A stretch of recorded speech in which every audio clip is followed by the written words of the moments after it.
everyone. Today we are going to learn about poverty as challenge. In this chapter we will discuss the following topics. First, the introduction will be given, then two typical cases of poverty, the urban case and the rural case will be discussed. Poverty as seen by social scientists, then social exclusion will be explained. Next will be what is poverty line, then causes of poverty, anti-poverty measures started by Government of India. So, introducing this topic, I would like to tell you, as we all know, in our daily life, we come across many people who we think are poor. They could be landless laborers in villages or people living in overcrowded jhuggies in cities. This means roughly 260 million or 26 crore people in India live in poverty. This also means that India has the largest single concentration of poor in the world. This illustrates the seriousness of the challenge. जैसा कि हम सबको पता है, हमारे देश में Asia का सबसे बड़ा स्लम एरिया धारावी, जो कि महाराष्ट्र में स्थित है, वहाँ पे लोगों की रहने की व्यवस्था या जो उनका जीवन है वो बड़ी ही बहुत लिविंग स्टैंडर्ड जो वहाँ पर लोगों का हम देखते हैं बहुत ही निम्न स्तर का है। तो उसको किस तरह से एक चैलेंज हम समझते हैं, कैसे वो हमारे देश के विकास के लिए एक घातक सिद्ध हो रहा है, ये हम इस पाठ के माध्यम से समझेंगे, जिसमें दो केसेस, एक ग्रामीण क्षेत्र में और एक शहरी क्षेत्र में आपकी बुक में जो दिया हुआ है उसको हम समझने की कोशिश करते हैं. So here the next slide comes. Two typical cases of poverty, urban case and the rural case is given. The first one is about the story of Ram Charan. Okay, in this story, 33 years old Ram Charan works as a daily wage laborer in a wheat flour mill near Ranchi in Jharkhand. He manages to earn around 1500 in a month when he finds employment. The money is not enough to sustain a family of 6 including himself, his wife and 4 children who are aged between 6 to 12 years. He has to send money home to his old parents who live in a village near Ramgarh. Ram Charan lives in a one-room rented house in crowded urban settlements in the outskirts of the city. His wife Shanta Devi works as a part-time maid in few houses and manages to earn rupees 800. They manage this case explains us ki how the situation is totally very typical. Okay, they have to earn it by working very hard, and after that also they are not able to fulfill their daily needs. The same thing it is discussed with the second story, which is the story of Lakha Singh. Lakha Singh belonged to a village near Meerut in Uttar Pradesh. His family doesn't have their own land. उनके पास अपनी भूमि नहीं है. So they do odd jobs for the big farmers. ठीक है, वो बड़े ज़मींदारों के लिए काम कर रहे हैं. At times they get paid rupees 50 for means daily wages. Hardly they earn 50 rupees, sometimes 50 rupees per day.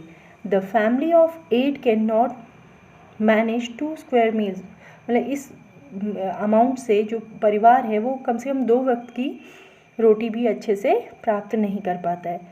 They live in कच्चा हट, कच्ची झोपड़ियों में वो रहते हैं. उनकी लिविंग कंडीशंस बहुत अच्छी नहीं है. He had to start earning when he was 10-year-old. ठीक है. His father, a TB patient, passed away 2 years ago due to lack of medication. His mother now suffers from the same disease and life is slowly ebbing away. Although the village has a primary school, Lakha never went there. He started earning when he was 10-year-old. New clothes are bought once a few years, and even soap, oil and luxury means साधारण चीज़ें जैसे साबुन, तेल उनकी family के लिए क्या है, लग्जरी, कीमती या बहुमूल्य वस्तुएं हैं. तो जब हम ऐसी सिचुएशन देखते हैं अपने आसपास कि लोग जो बेसिक चीज़ें हैं, है ना, फूड, शेल्टर एंड क्लोथिंग, इसको नहीं प्राप्त कर पा रहे हैं, तो वो सभी लोग किस कैटेगरी में आएंगे? पुअर। और ये पॉवर्टी जो है, जो गरीबी है, ये एक चैलेंज है हमारे लिए, हमारे देश के विकास के लिए। ये क्या शो करते हैं? What do they show? They show that poverty means hunger and lack of shelter. ठीक है, poverty also means lack of clean water and sanitation facility. गरीबी का मतलब क्या है? गरीबी का मतलब है जब हमारे पास रहने के लिए प्रॉपर सुविधाएं नहीं हैं, जिसमें हमारा फूड है, शेल्टर है ना, साफ़ सफाई है, ये सब हमें जब अवेलेबल नहीं होता है। नेक्स्ट है, poor people are in a situation which they are ill treated at almost every place. It also means lack of regular job at a minimum decent level. So they are not able to fulfill their basic needs. So such person are categorized as poor one. ठीक है, इनको हम गरीब कहेंगे। अब हम देखते हैं how poverty is seen by social scientists. Poverty is looked through other social indicator like literacy level. Literacy, साक्षरता, lack of general resistance due to malnutrition, lack of access to health care, lack of job opportunities, lack of access to safe drinking water and sanitation. Sanitation हो गया साफ सफाई। जब ये सारी चीज़ें हम नहीं प्राप्त कर पा रहे हैं, स्वच्छ पीने का पानी, ठीक है, और जब हमारे पास रोज़गार नहीं है, प्रॉपर रोज़गार नहीं है, प्रॉपर हेल्थ केयर फैसिलिटीज़ नहीं है, हम इन चीज़ों को प्राप्त करने के योग्य नहीं हैं, तो हम किस कैटेगरी में हैं? हम गरीब हैं। फिर कहते हैं कि analysis of poverty based on social exclusion and vulnerability now become very common. ये बहुत कॉमन बनता जा रहा है डे बाय डे, और इसके आंकड़े आप इसमें देख सकते हैं। Now what do you mean by social exclusion? According to this concept, poverty must be seen in terms of poor having to live only in poor surroundings with only poor people excluded from enjoying social equality of better off people in better surrounding. Exclusion means they are totally excluded from the society of people, those who have all such facilities. Okay, poor people, they are totally excluded from enjoying social equality of better off people living in the better surrounding. It is termed as social exclusion. Next comes, what are the basic causes of poverty? The first one is low level of economic development under the British colonial administration. This is a historical event that we know, the very rule of the British government in which they have exploited our resources, which has created a very bad impact on our economic growth, which we are facing right now. Today also we are facing what we had seen in our past. The second one is the failure of both the fronts, promotion of economic growth and population control perpetuated the cycle of poverty. गरीबी का जो मुख्य कारण है वो क्या है? Economic growth तो हो नहीं रही है, पॉपुलेशन भी एक बहुत बड़ा चैलेंज है। क्यों? क्योंकि जब किसी देश में पॉपुलेशन ज़्यादा है और रिसोर्सेज कम है, तो वो रिसोर्सेज क्या हो जाएंगे? सब तक उपलब्ध नहीं हो पाएंगे, और कुछ हाथ ऐसे रह जाएंगे जिनके पास ये रिसोर्सेज नहीं पहुंच पाएंगे, और वो किस कैटेगरी में आए? वो सब के सब गरीबी में आए। नेक्स्ट है इर्रेगुलर और स्मॉल इनकम्स। इर्रेगुलर मतलब लगातार ऐसे लोग जिनको रेगुलर इनकम नहीं प्राप्त होती है। Huge income inequalities. Huge income equalities का मतलब होता है देश में जो इनकम डिस्ट्रीब्यूशन है वो सेम नहीं है। कुछ लोग बहुत अमीर हैं और कुछ क्या है? बहुत गरीब हैं। किसी के पास सोर्स ऑफ इनकम एडिक्वेट है, दूसरे के पास बिल्कुल भी नहीं है। Next is socio cultural factors. Okay, then economic factors, many factors, many our historical events which we have learned in our past, which we have seen in our previous classes also, are responsible for our condition, that present condition, that is poverty. Now we have discussed about the causes. Is there any such strategy which government has taken or started to stop or to control this poverty? Yes, there is. Some of the anti-poverty measures by the government of India are as follows. The very first, the current anti-poverty strategy of government is based on broadly two planks. First is promotion of economic growth. Okay, promotion of economic growth means क्या है कि देश की जो सरकार है वो क्या करना चाहती है, आर्थिक विकास हो। देश में आर्थिक विकास कब होगा, जब देश का हर नागरिक क्या है, रोज़गार पा रहा है ना, अपनी बेसिक नीड्स को पूरा कर पा रहा है। जब हमारे पास इनकम सोर्स होगी तब हम वस्तुओं की डिमांड करेंगे, है ना। तो यहाँ पर हमारा इकोनॉमिक ग्रोथ इससे अफेक्ट करता है, ठीक है। टारगेटेड एंटी पॉवर्टी प्रोग्राम्स, कुछ ऐसे प्रोग्राम्स चलाने होंगे जिससे गरीबी का निवारण किया जा सके। जैसे इसमें पहला आता है national rural employment guarantee act, जिसे अब हम मनरेगा के नाम से भी जानते हैं, Mahatma Gandhi national rural employment guarantee act, जो कि 2005 में स्टार्ट किया गया था। ये बहुत बड़ा एक प्रोजेक्ट हम कह सकते हैं, जिसका मुख्य उद्देश्य है जो ग्रामीण क्षेत्र में जिनके पास रोज़गार नहीं है, गरीब लोग जिनके पास रोज़गार नहीं है, उनको रोज़गार मुहैया कराना। रोज़गार होगा तो इनकम होगी, इनकम है तो हम अपनी बेसिक नीड्स को फुलफ़िल कर सकते हैं, है ना।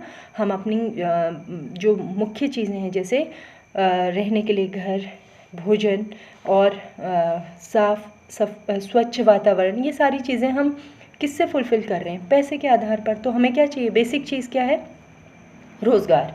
तो ऐसा ही एक ग्रामीण क्षेत्रों के विकास के लिए जो सरकार ने 2005 में प्रोग्राम चलाया है, जिसको हम बोलते हैं महात्मा गांधी राष्ट्रीय ग्रामीण रोज़गार गारंटी अधिनियम। इसको हम राइट टू वर्क भी बोल रहे हैं, जिसमें 100 डेज़ का एम्प्लॉयमेंट देने का सरकार प्रॉमिस करती है। और इसको मैं एक बार आपको बताना चाहूँगी कि ये एक ऐसा प्रोजेक्ट है जो ग्रामीण क्षेत्रों में लोगों को क्या बना रहा है, इंडिपेंडेंट बना रहा है, और काफ़ी मात्रा में काफ़ी अच्छे लेवल पे लोगों को आत्मनिर्भर बनाने के लिए स्टार्ट किया गया गवर्नमेंट का एक बहुत बड़ा इनिशिएटिव है। It aims to ensure livelihood security in rural areas by providing at least 100 days of wage employment in the financial year to every household whose adult members volunteer to do unskilled manual work। ठीक है, इसमें स्वेच्छा से जो काम करना चाहता है उसको सरकार क्या दे रही है, रोज़गार दे रही है। मैनुअल वर्क, जिसमें हम अपना हाथों से काम कर रहे हैं, मैनुअल लेबर जिसको हम बोलते हैं, ठीक है। अदरवाइज़ अगर रोज़गार नहीं मिला तो आपको क्या मिलेगा, बेरोज़गारी भत्ता, ठीक है। Next is national food for work programme NFWP, which was launched in the year 2004. The National Food for Work program was launched by Minister of Rural Development under central government on 14 November 2004 in 150 of the most backward districts of India, with the objective of generating supplementary wage employment. The program is open to all rural poor who are prepared to do manual unskilled labor. काम के बदले अनाज योजना, जो कि 2004 में भारत सरकार ने चलाई थी। ये भी ग्रामीण क्षेत्रों के विकास के लिए शुरू की गई एक योजना है, जिसमें लगभग 2004 में ये प्रोजेक्ट जब स्टार्ट हुआ तो लगभग 150 डिस्ट्रिक्ट्स में इसको एक साथ शुरू किया गया था भारत सरकार के द्वारा। नेक्स्ट कम्स प्राइम मिनिस्टर रोज़गार योजना, PMRY, is another scheme which was started in 1993. The PMRY has been intended to give employment to over million people by starting 7 lakhs micro ventures by the jobless educated youth. It recounts to the starting of self-employment schemes through commerce, service and business means. प्रधानमंत्री जनधन योजना भी आपने सुना होगा, ठीक है। ये सारी ऐसे प्रोजेक्ट्स हैं जो कि गरीबी का निवारण, गरीबी को कम करने के लिए सरकार के द्वारा चलाए गए। Next comes rural employment guarantee Rural Employment Generation Program, which was launched in the year 1995 to generate employment in rural areas, to develop entrepreneurial skills and attitudes among rural employed youth, to achieve the goal of rural industrialization, to facilitate participation of financial institution for higher credit flow to the rural industries. ग्रामीण क्षेत्रों में उद्योगों का विकास करना इसका मुख्य उद्देश्य है, जिससे से अधिक संख्या में ग्रामीण क्षेत्रों में लोगों को रोज़गार प्राप्त हो सके।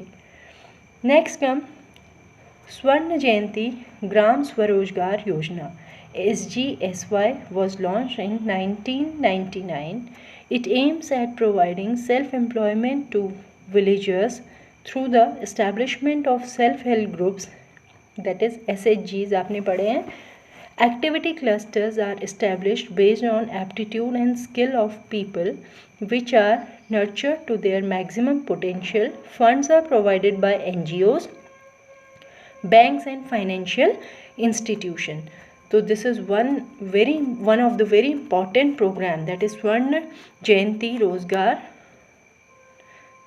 ग्राम स्वरोजगार योजना, जो कि भारत सरकार के द्वारा ग्रामीण क्षेत्र में एम्प्लॉयमेंट को जनरेट करने के लिए और बढ़ावा देने के लिए सरकार के द्वारा स्टार्ट किया गया।